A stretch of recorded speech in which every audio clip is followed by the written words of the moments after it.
Employment discrimination. Discrimination involves acting on the belief that members of a certain group are inferior solely because of a factor such as race, gender, or religion.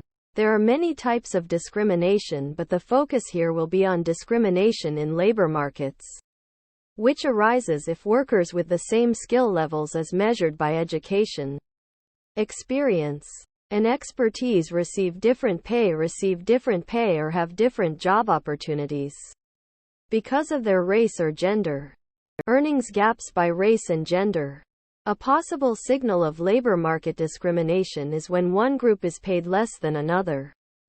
Figure 1 shows the average wage of black workers as a ratio of the average wage of white workers, and the average wage of female workers as a ratio of the average wage of male workers.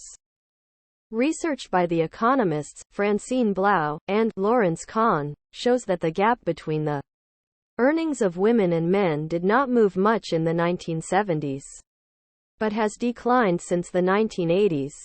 According to the U.S. Census, the gap between the earnings of blacks and whites diminished in the 1970s, but has not changed in 50 years. In both gender and race, an earnings gap remains. An earnings gap between average wages, in and of itself, does not prove that discrimination is occurring in the labor market. We need to apply the same productivity characteristics to all parties, employees, involved. Gender discrimination in the labor market occurs when women are paid less than men despite having comparable levels of education, experience, and expertise. Read the Clear It Up about the sex discrimination suit brought against Walmart.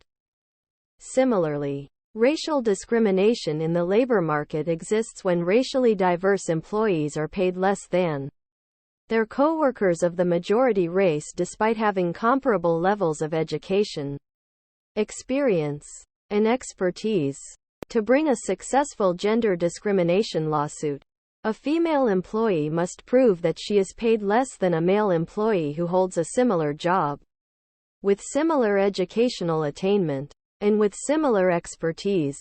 Likewise, someone who wants to sue on the grounds of racial discrimination must prove that he or she is paid less than an employee of another race who holds a similar job, with similar educational attainment, and with similar expertise. What was the sex discrimination case against Walmart? In one of the largest class action sex discrimination cases in U.S. history, 1.2 million female employees of Walmart claimed that the company engaged in wage and promotion discrimination. In 2011, the Supreme Court threw out the case on the grounds that the group was too large and too diverse for the case to be considered a class action suit. Lawyers for the women regrouped and are now suing in smaller groups.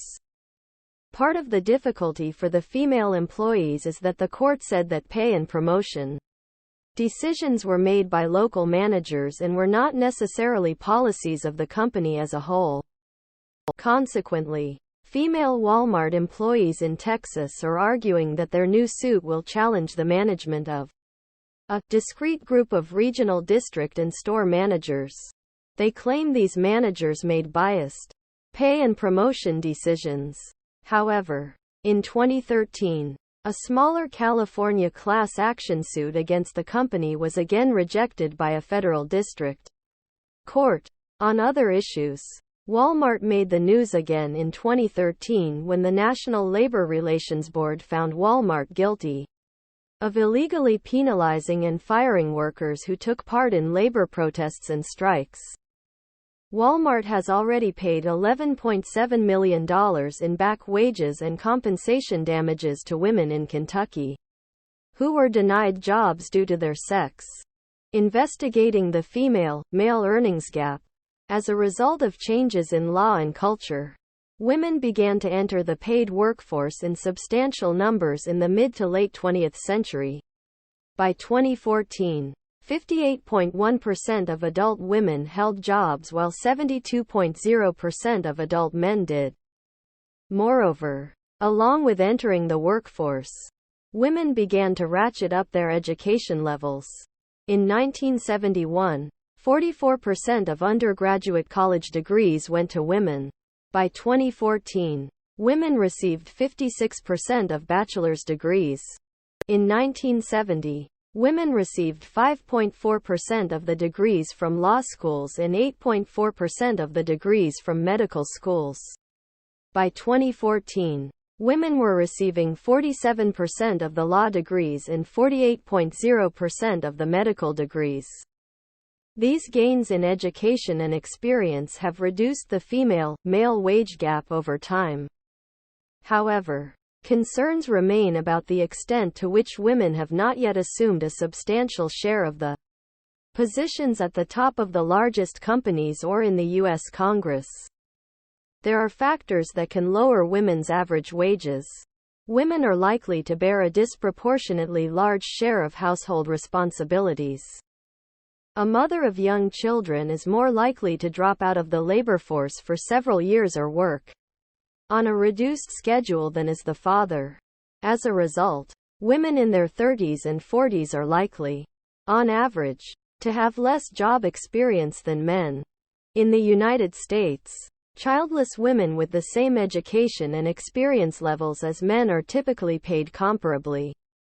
However, women with families and children are typically paid about 7% to 14% less than other women of similar education and work experience. Meanwhile, married men earn about 10% to 15% more than single men with comparable education and work experience. The different patterns of family responsibilities possibly could be called discrimination, but it is primarily rooted in America's social patterns of discrimination, which involve the roles that fathers and mothers play in child rearing, rather than discrimination by employers in hiring and salary decisions.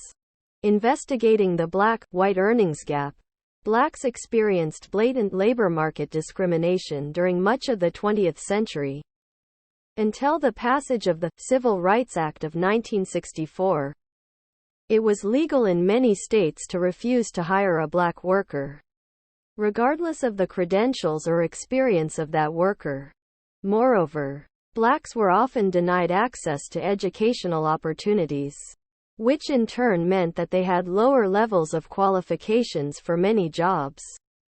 At least one economic study has shown that the 1964 law is partially responsible for the narrowing of the gap in black-white earnings in the late 1960s and into the 1970s. For example, the ratio of total earnings of black male workers to white male workers rose from 62% in 1964 to 75.3% in 2013, according to the Bureau of Labor Statistics. However, the earnings gap between black and white workers has not changed as much as the earnings gap between men and women has in the last half-century. The remaining racial gap seems related both to continuing differences in education levels and to the presence of discrimination. Table 1 shows that the percentage of blacks who complete a 4-year college degree remains substantially lower than the percentage of whites who complete college. According to the U.S. Census, both whites and blacks have higher levels of educational attainment than Hispanics and lower levels than Asians. The lower average levels of education for black workers surely explain part of the earnings gap. In fact, black women who have the same levels of education and experience as white women receive, on average, about the same level of pay. One study shows that white and black college graduates have identical salaries immediately after college. However, the racial wage gap widens over time, an outcome that suggests the possibility of continuing discrimination.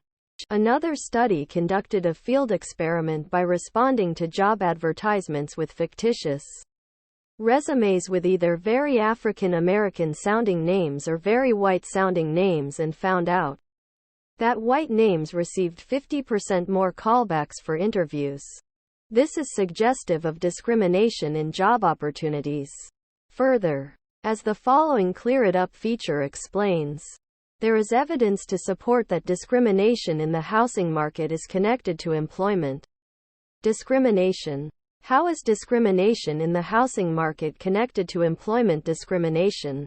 In a recent study by the Housing and Urban Development (HUD) Department, Black homebuyers who ask to look at homes for sale are shown 18% fewer homes compared to white homebuyers. Asians are shown 19% fewer properties. Additionally, Hispanics experience more discrimination in renting apartments and undergo stiffer credit checks than white renters. In a 2012 study conducted by the U.S. Department of Housing and Urban Development and the nonprofit Urban Institute, Hispanic testers who contacted agents about advertised rental units were given information about 12% fewer units available and were shown 7% fewer units than white renters. The $9 million study, based on research in 28 metropolitan areas, concluded that blatant, door-slamming, forms of discrimination are on the decline but that the discrimination that does exist is harder to detect, and as a result, more difficult to remedy. According to the Chicago Tribune, HUD Secretary Sean Donovan told reporters, "Just because it's taken on a hidden form doesn't make it any less harmful. You might not be able to move into that community with the good schools." The lower levels of education for Black workers can also be a result of discrimination, although it may be pre-labor market discrimination, rather than direct discrimination by employers in the labor market. For example, if discrimination in housing markets causes Black families to live clustered together in certain poorer neighborhoods, then the Black children will continue to have lower educational attainment than their white counterparts and, consequently, not be able to obtain the higher-paying jobs that require higher levels of education. Another element to consider is that in the past, when Blacks were effectively barred from many high-paying jobs, getting additional education could have seemed somewhat pointless, because the educational degrees would not pay off. Even though labor market discrimination has been legally abolished, it can take some time to establish a culture and a tradition of valuing education highly. Additionally, a legacy of past discrimination may contribute to an attitude that Blacks will have a difficult time succeeding in academic subjects. In any case, the impact of social discrimination in labor markets is more complicated than seeking to punish a few bigoted employers. Competitive markets and discrimination. Gary Becker, B. 1930, who won the Nobel Prize in Economics in 1992, was one of the first to analyze discrimination in economic terms. Becker pointed out that while competitive markets can allow some employers to practice discrimination, it can also provide profit-seeking firms with incentives not to discriminate. Given these incentives, Becker explored the question of why discrimination persists. If a business is located in an area with a large minority population and refuses to sell to minorities, it will cut into its own profits. If some businesses run by bigoted employers refuse to pay women and/or minorities a wage based on their productivity, then other profit-seeking employers can hire these workers. In a competitive market, if the owners of a business care more about the color of money than about the color of skin, they will have an incentive to make buying, selling, hiring, and promotion decisions strictly based on economic factors. The power of markets to offer at least a degree of freedom to oppressed groups should not be underestimated. In many countries, cohesive minority groups like Jews and immigrant Chinese have managed to carve out a space for themselves through their economic activities. Despite legal and social discrimination against them, many immigrants, including those who come to the United States, have taken advantage of economic freedom to make new lives for themselves. However, history teaches that market forces alone are unlikely to eliminate discrimination. After all, discrimination against African Americans persisted in the market-oriented U.S. economy during the century between President Abraham Lincoln's Emancipation Proclamation, which freed the slaves in 1863, and the passage of the Civil Rights Act of 1964, and has continued since then. 2. So why does discrimination persist in competitive markets? Gary Becker sought to explain this persistence. Discriminatory impulses can emerge at a number of levels: among managers, among workers, and among customers.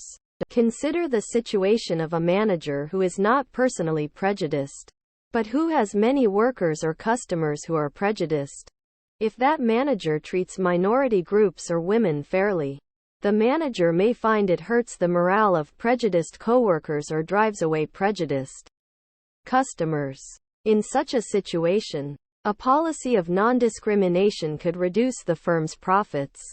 After all, a business firm is part of society, and a firm that does not follow the societal norms is likely to suffer. Market forces alone are unlikely to overwhelm strong social attitudes about discrimination. Public policies to reduce discrimination. A first public policy step against discrimination in the labor market is to make it illegal. For example, the Equal Pay Act of 1963 said that men and women who do equal work at a company must be paid the same. The Civil Rights Act of 1964 prohibits employment discrimination based on race, color, religion, sex, or national origin. The Age Discrimination in Employment Act of 1967 prohibited discrimination on the basis of age against individuals who are 40 years of age or older. The Civil Rights Act of 1991 provides monetary damages in cases of intentional employment discrimination. The Pregnancy Discrimination Act of 1978 was aimed at prohibiting discrimination against women in the workplace who are planning to get pregnant, are pregnant, or are returning after pregnancy. Passing a law, however, is only part of the answer, since discrimination by prejudiced employers may be less important than broader social patterns. These laws against discrimination have reduced the gender wage gap. A study by the Department of Labor in 2007 compared salaries of men and women who have similar educational achievement, work experience, and occupation, and found that the gender wage gap is only 5%. In the case of the earnings gap between blacks and whites, and also between Hispanics and whites, probably the single largest step that could be taken at this point in U.S. history to close the earnings gap would be to reduce the gap in educational achievement. Part of the answer to this issue involves finding ways to improve the performance of schools, which is a highly controversial topic in itself. In addition, the education gap is unlikely to close unless Black and Hispanic families and peer groups strengthen their culture of support for educational achievement.